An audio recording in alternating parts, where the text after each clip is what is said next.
Dave Spano says it often. Know what you own, know why you own it, and how much you're paying for it. Here is a lesson. I read this article in Wall Street Journal, and it really troubled me because it was just so devastating to this one individual, but he can't be alone. Read a little bit of this. Of course. All right, from the Wall Street Journal. Quote, "I don't know where to turn or what to do. Richard Whiteacre transferred his entire 401k into an account offering a, quote, guaranteed 15.25% return. Will he ever see his money again?" Here's what happened. Through a friend, he heard about a firm called Yield Wealth and the, quote, guaranteed return it was offering to investors on some products. In March, he withdrew his entire 401k from Fidelity, again, $763,000, rolled it over into an IRA with Yield, which was affiliated with a firm called Next Level Holdings. Early November, Next Level failed to send out monthly distributions. On the 15th, they sent clients a notice that the firm would be, quote, liquidating investments, winding up affairs.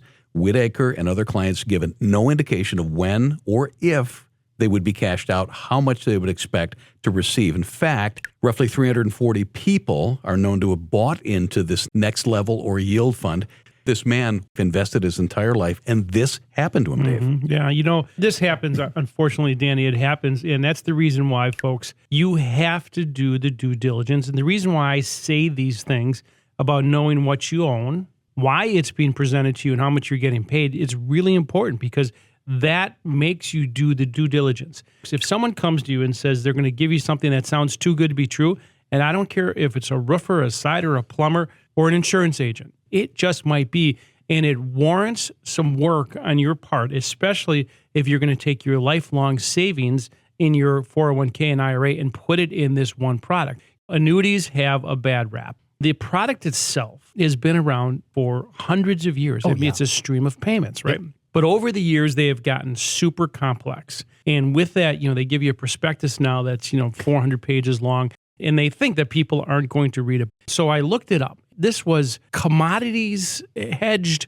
in an annuity. It was supposed to be this arbitrage opportunity with gold. Yeah. I can see why people would have been duped by it because it was carried by a rather prominent financial publication. It's a website, and it reads as though it's an article, but it's a press release when you get to the bottom. So that was a red flag right there. The way we do due diligence is a lot deeper than that, right? Sure. Because we want to understand what's the philosophy, what's the process, who are the people, right? What's the performance? But then we also go deeper as far as, okay, the different partners that are involved, because he was touting how there were all these insurance companies that were using this as far as the wrapper. You start with the first guy, right? And say, who is this guy? Do that background check. Do an agent background check. And this guy obviously was barred, right? That's a red flag right there, right? Yeah. And then you go through and you look at the product, and I think if they would have asked someone, what do you think about arbitrage on gold inside of annuity? I think most people would go, most people should be like, I'm not sure that actually works because arbitrage is a tough thing to pull off, especially to generate those types of returns inside of an annuity. So then of course know the fees. And I don't care if it's a regular annuity. Who is the issuer? What is their rate? There's ratings, AM Best and the rest. What is the ratings of that company? And then look at the fees. We see it all the time. Someone comes in and says, this guy down the street wants to present me with an annuity, and it's a 10-year surrender charge, and he gets paid 10%. What's the liquidity?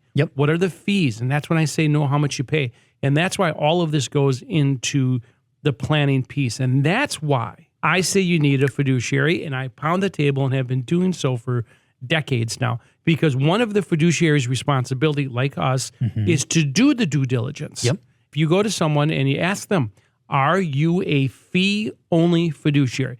And if they're a fiduciary part of the time, that means they can take their hat off and sell you one of these products. A fee-only fiduciary means you have to act in the best interest and do the due diligence, Brian. And I would say that sometimes when I've seen clients come in with different things, we've had to be like bulldogs to go after the firms to help them figure out, okay, what exactly do you own? How can we maybe transfer this? How can you get out?